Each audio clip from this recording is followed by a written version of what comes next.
French Interior Minister has warned that wildfires burning near Bordeaux now have a life of their own, with firefighters facing an unprecedented situation. As President Emmanuel Macron arrives in the Gironde region to meet emergency teams, local residents say anxiety is growing, with flames just 9 miles from Bordeaux, from the outskirts of Bordeaux. Well, let's speak now to Kissane, who's a British entrepreneur living in Bordeaux. Karen, good evening to you. Good evening. Hi. Tell me about the situation in Bordeaux. How safe do you feel at the moment? I think the problem with this situation is that no one really knows what is going to happen. It feels like there's lots of information flying around.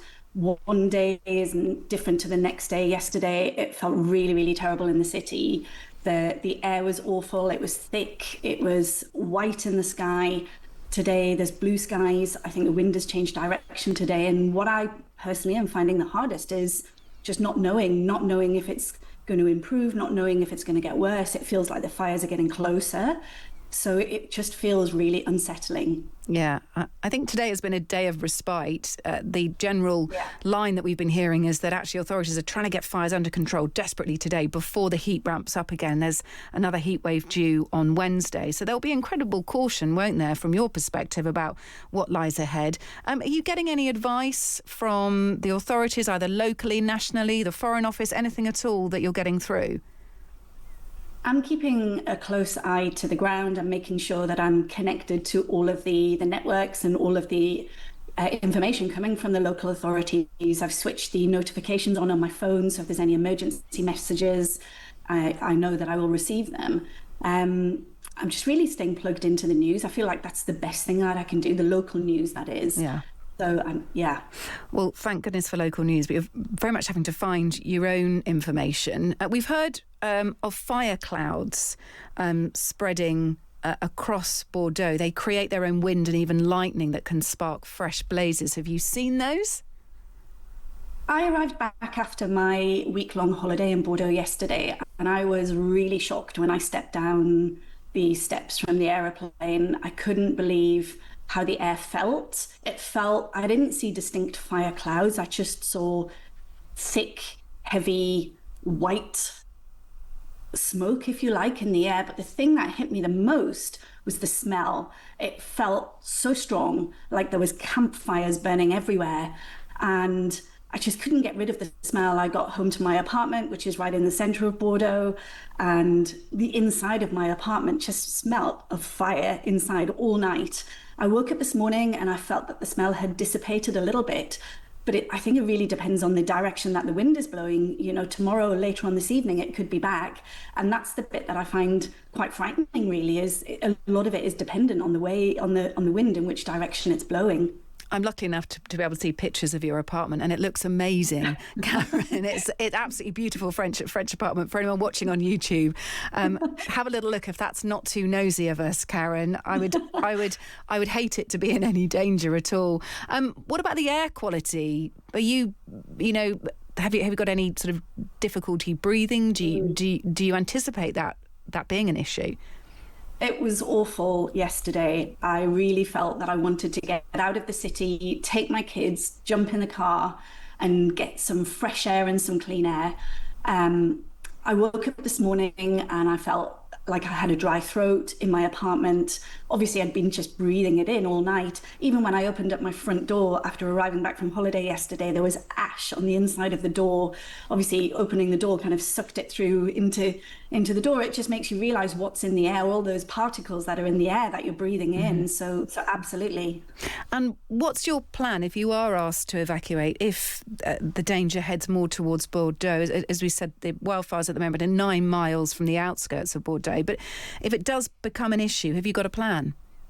Yes, I definitely have a plan. I'm lucky enough to have a property an hour and a half north of here, and we will jump in the car and head there without any hesitation. In fact, we're going to do this anyway, irrespective of whether the fires reach the centre of Bordeaux. The air is not nice. It doesn't feel like a nice environment to be spending too much time in at the moment. Well, and of course, there's more safety further outside. Best of luck to you and your kids, Karen. Thank you for speaking to us. That is Karen Kissane. She's a British entrepreneur. She lives in Bordeaux and she's going to be heading out of the city come what may. I think, which is probably pretty sensible, all things considered.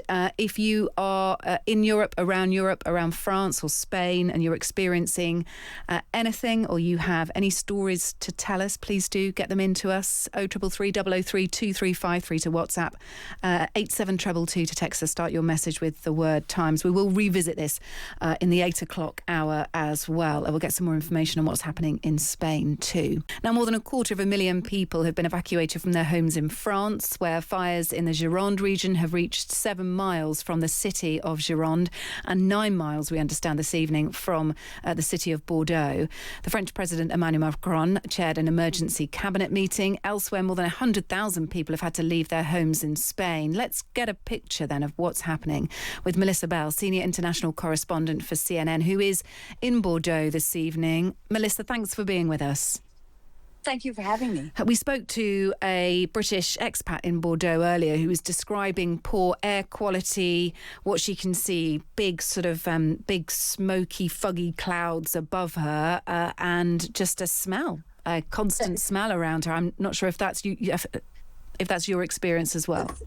That is exactly what has been the most striking thing for us over the course of the last few days. Whether you are in Bordeaux city centre, it depends a little bit on the winds, of course, or anywhere near that fire to its south, to its north, and it is so vast that you're talking about huge parts of the southwest where you can smell the smoke in the air.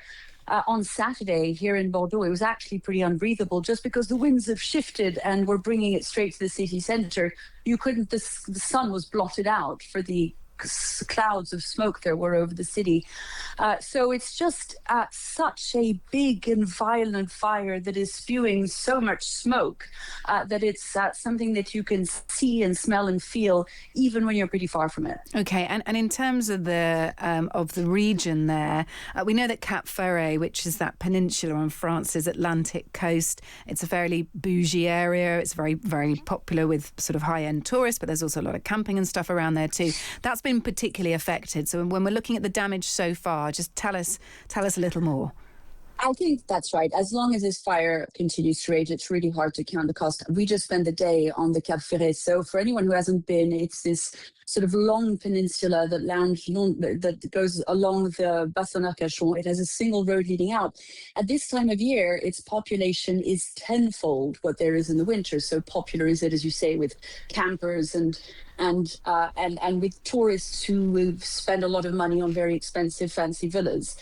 It is completely deserted because in the early hours of Friday, there was an evacuation order that came very suddenly. Their fear had been that if they didn't evacuate, this fire might have trapped all of these people onto the peninsula. So all of these people had to go. And so now you have this very strange situation there where there is no one apart from firefighters and the civilians that you'll see all around the edges of this fire lending a hand using tractors and jerry cans piled high on their trucks, pickup trucks, whatever they had to hand, to try and use their hoses to dampen it down.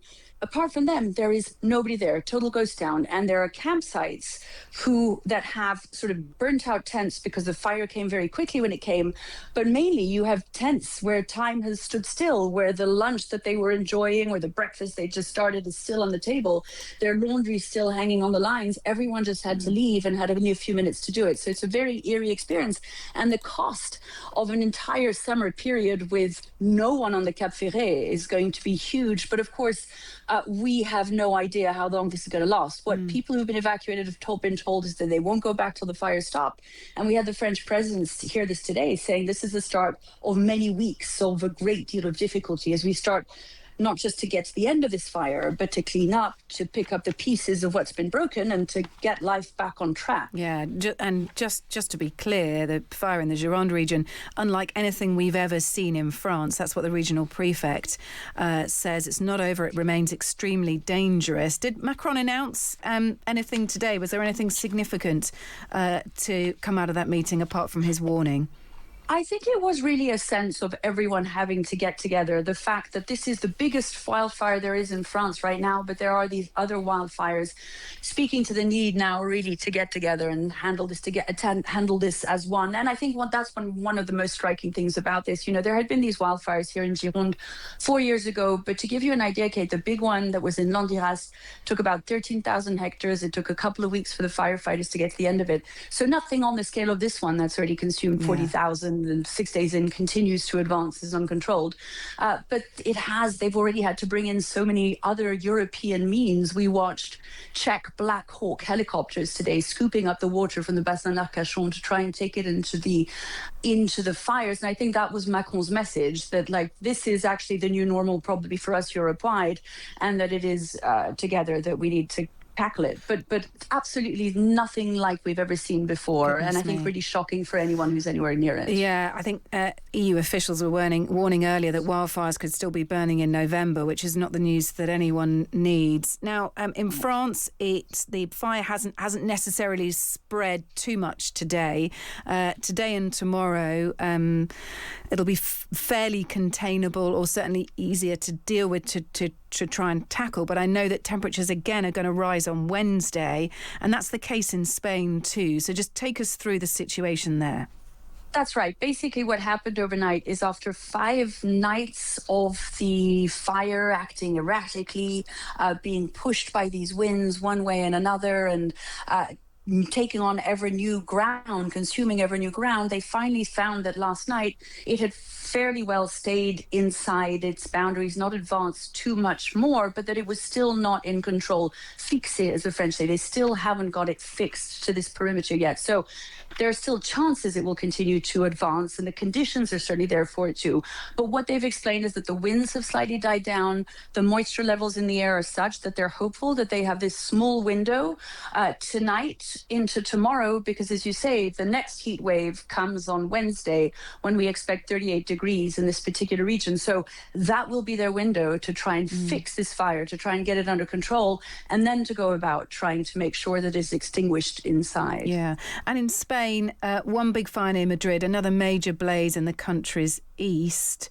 Already the regional president around Madrid has said that it's the worst in the history of the region. What is the situation there? It's not on the same scale as France, but it's still really significant, isn't it? It's the same kind of conditions, Kate. It's the same heat waves that have affected both sides of the border and dried out the ground and stretched the resources of the firefighters. I think Pedro Sanchez was saying that in France it was 130,000 hectares that had been consumed. This was Friday, when the annual average is about 100,000. We're not even at the sort of middle of the season, really. So there's that fire to the west of Madrid. There is that other fire at Seville that we know to have been deadly already. We know at least one man has died. And these 60,000 people on that side of the border also no longer in their homes, displaced by this and unable for the time being to get home until these fires are extinguished, and as everyone hopes that they don't reignite next week, later this week. Yeah, it's being described as a race against time now to try and make use of the weather or the sort of calmer conditions until the heat ramps up again on Wednesday. Melissa, thanks for being with us. A really good update there. Senior international correspondent for CNN, coming to us live from Bordeaux there. Thank you.